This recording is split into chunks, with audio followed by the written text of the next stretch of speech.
Hi, I'm Bill Cannon, Head of Portfolio Management at Valkyrie Investments, and here is this week's market summary.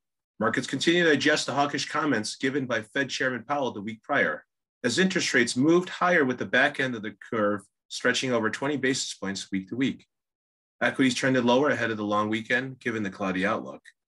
There is now a 70% probability of a 75 basis point hike at the next FOMC meeting at the end of the month.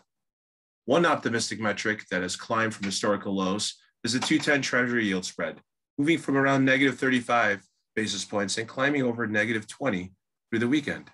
The recessionary indicator reached a low close to negative 50 basis points early last month, which accurately depicted the environment at that time.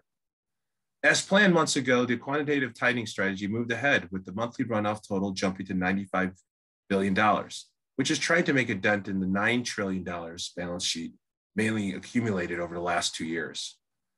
The unemployment rate rose to 3.7% from 3.5%, marking the first move higher since the January reading at 4%.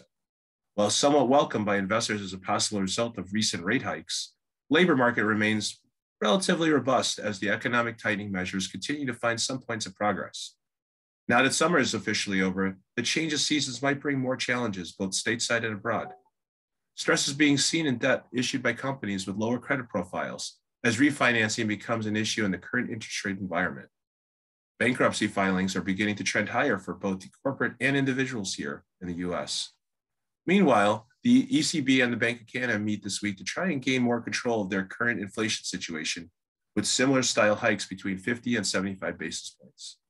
Investors here in the US look ahead to the next CPI reading released next week, which may trend lower after pivoting last month.